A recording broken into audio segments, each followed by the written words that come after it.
Donc en gros, c'est un peu cette espèce d'antinomie où si tu veux faire les headlines, machin et tout, il faut être ou blanc ou noir. C'est ce que les médias mainstream aiment. Attends, pause. C'est quoi le Crayon Média ? On est une équipe qui vous propose du contenu vidéo respectant 3 piliers. Le débat, l'ouverture d'esprit et la pluralité des opinions. Notre but, faire réfléchir et permettre la libre circulation des idées. Bonne vidéo. Bonjour à tous, on se retrouve aujourd'hui pour une nouvelle interview entrepreneur. Je suis avec Stanislas Gruot. Salut Stan. Salut. Merci beaucoup d'avoir accepté l'invitation. On est là pour parler d'Explora Project que tu as fondé. En quelques mots et pour raconter rapidement l'histoire, pourquoi Explora Project et quelle était l'idée de départ ? Bon, Explora Project, c'est aujourd'hui une agence de voyage d'aventure durable.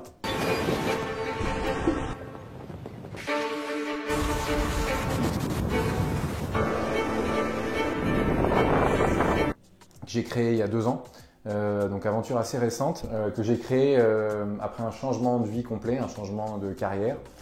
J'étais trader pendant 9 ans, trader action, puis trader de matières premières agricoles, donc une vie qui m'a amené principalement à Paris et à Genève.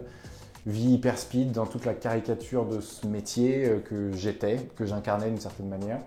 Et finalement, Explora est né petit à petit, même si la décision et le changement de vie a été brutal, Explora est né brique après brique.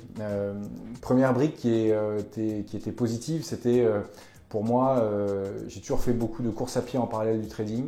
J'ai une première expérience de course à pied un peu intense parce que je cherchais à créer de l'intense dans ma vie. Je ne voulais pas avoir une vie ordinaire. Je cherchais en tout cas des moments d'extraordinaire dans ma vie de type ordinaire, quoi. Voilà.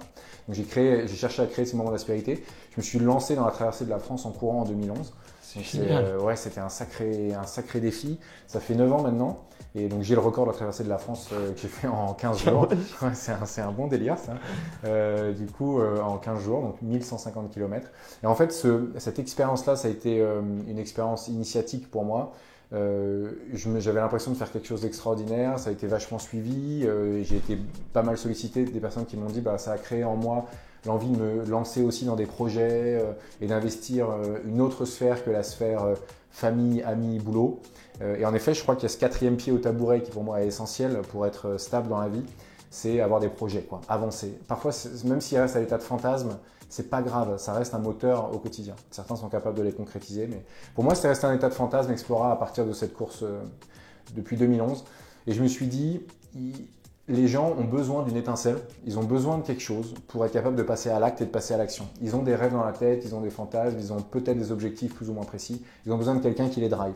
Et moi, j'avais cette énergie-là, je l'ai encore, de passer à l'action, de démarrer d'une page blanche, de motiver, d'emporter, d'amener. Et je me suis dit, je vais créer Explora, que j'avais déposé donc en 2011. C'était Life Changing Experience Agency à la base.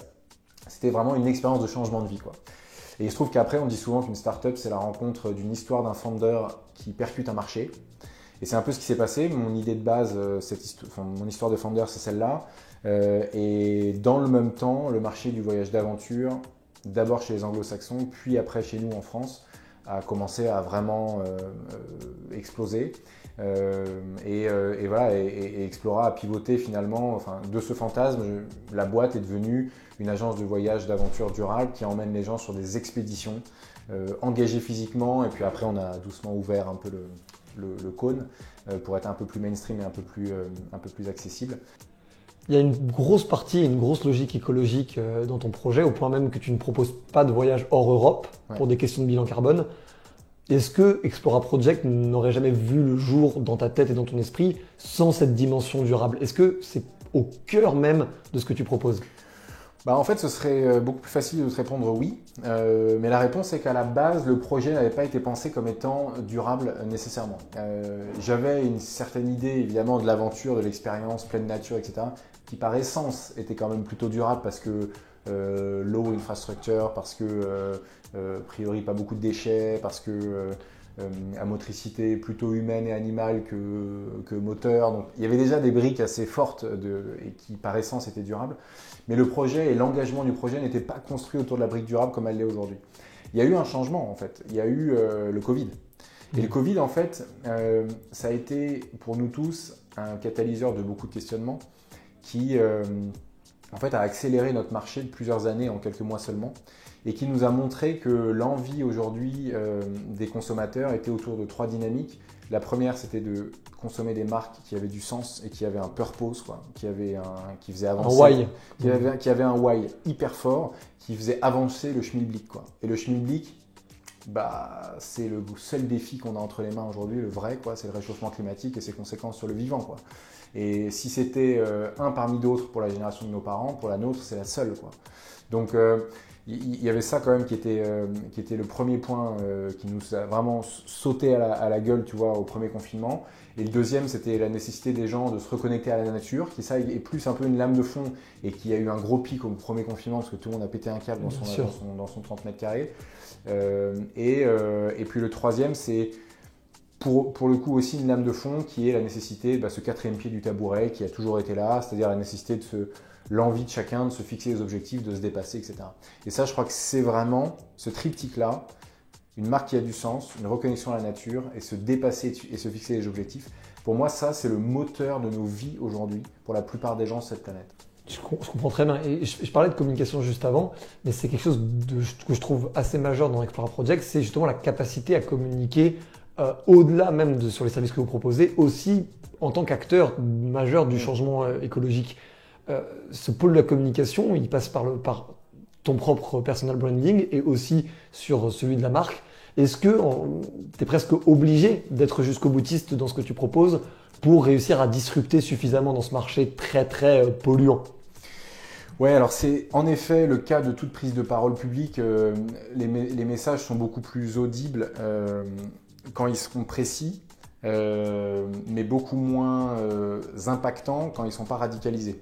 Ou polarisé. Donc en gros, c'est un peu cette espèce d'antinomie où si tu veux faire les headlines, machin et tout, il faut être ou blanc ou noir. C'est ce que les médias mainstream aiment. C'est un problème aussi auprès de quel média tu veux qu'on relaye ton information et peut-être pas des relais. Il faut le faire sur le crayon. Voilà, et peut-être en effet sur des médias plus alternatifs qui permettent d'avoir une profondeur de sujet et un angle quand même vachement plus ouvert parce que la réalité elle est toujours grise, foncée ou claire, mais elle est jamais aussi polarisée qu'on peut le lire sur une news d'actu un titre, en 50 caractères, quoi, exactement.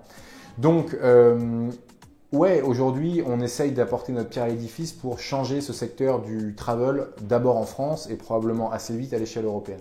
Aujourd'hui, il y a une demande et que le voyage, c'est inhérent à l'espèce humaine. Voyager, explorer, attiser sa curiosité pour aller voir l'inconnu, ça fait partie de l'apprentissage de l'homme sur la planète. Donc, d'une certaine manière, on est pris entre cette nécessité très pragmatique de sobriété et en même temps, on se dit il y aura une demande sur le travel et sur le marché du voyage d'aventure qui est telle, il vaut mieux qu'ils le fassent avec nous et de belle manière. Ça nous semble tenable et encore audible dans l'espace européen. Donc on a construit des voyages dont certains respectent les accords de Paris sans même passer par quelque étape de compensation que ce soit, avec cette idée-là de on ne veut pas restreindre, on veut être audible, on veut vous accompagner dans vos expériences de voyage, mais on veut aussi être ferme, c'est que il y a quand même une ligne rouge qu'il est difficile de franchir. Cette ligne, ce qu'on a placé, c'est le long courrier. Voilà. Après, évidemment, certaines personnes vont pouvoir dire je neutralise et je compense tous mes vols long courrier parce que je plante des arbres.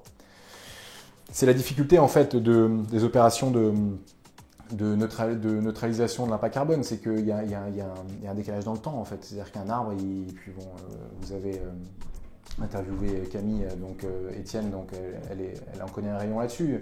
En gros, l'impact d'un arbre à l'âge adulte, c'est dans 25 ans, quoi. Donc sa capacité à absorber vraiment du CO2. Donc je crée un problème maintenant et puis je me rachète la conscience et rien d'autre en me disant que j'ai une solution qui va arriver dans 25 ans.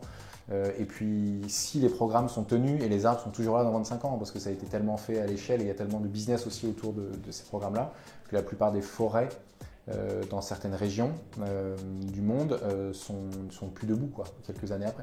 Donc tout ça, voilà, on ne peut pas passer outre cette sobriété-là, quoi. Tu parlais de Camille Etienne qu'on avait reçu pour un débat, et j'ai vu aussi qu'il y avait Justine Hutto de Respire qui avait aussi fait un Explora Project. Donc on voit qu'il y a aussi cette génération écologique qui essaie de mener des projets dans différents domaines et dans différents pans de la vie sur cette logique écologique. Est-ce que du coup Explora Project est la partie voyage de toute cette petite bande ou cette petite logique écologique à grande ampleur? Est-ce qu'il y a en fait une coordination suffisante entre ces différents acteurs? Alors, bon, il y a en tout cas un partage de valeurs. Après, bon, les secteurs sont très différents, donc tous ne peuvent pas se répondre ou faire écho les uns aux autres. Mais en tout cas, il y a un partage de valeurs qui est évident. On est tous 20 trentenaires que nous sommes, une génération climat. Probablement la génération de Camille, peut-être encore plus que la mienne, moi j'ai 34 ans.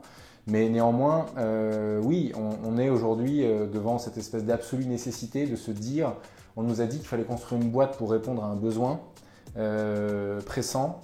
Quel est le besoin plus pressant que celui de trouver des solutions au réchauffement climatique? Voilà un peu ce qui s'est passé. C'est-à-dire qu'en gros, c'est une espèce de dynamique qui sublime qui surpasse et qui surplombe et qui chapeaute tous les marchés potentiels. Donc en gros, c'est une hypothèse. Donc on doit partir avec c'est une hypothèse, c'est pas du tout hypothétique, mais je veux dire c'est une donnée de base à prendre en compte. Et une fois qu'on a cette brique-là, ce socle, on adresse son marché. Nous c'est le travel, Justine la cosméto et après d'autres marchés. Donc oui, on trouve des marques évidemment qui partagent ce socle-là avec nous et donc nécessairement des partages de valeur avec les fondeurs. Il n'y a aucun doute. Ouais. Et du coup, tu disais que c'était selon toi le problème le plus gros ou le problème au moins qui réunissait tout le monde.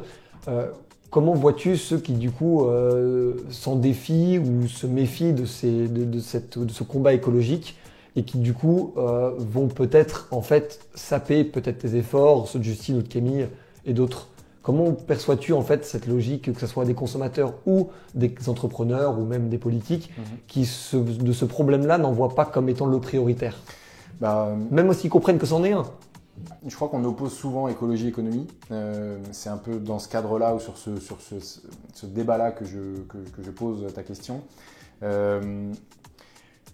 Pour convaincre tout le monde, je pense qu'il est quand même important d'avoir des business à impact qui fonctionnent, qui rapportent de l'argent, qui font vivre ceux qui lancent ces projets-là, qui font vivre leurs salariés, qui permettent également de générer serait-ce des dividendes pour rémunérer ceux qui sont qui ont décidé d'appuyer ou de financer ce genre de produit à la base et qui dans un contexte qui parfois est un peu défiant à leur encontre.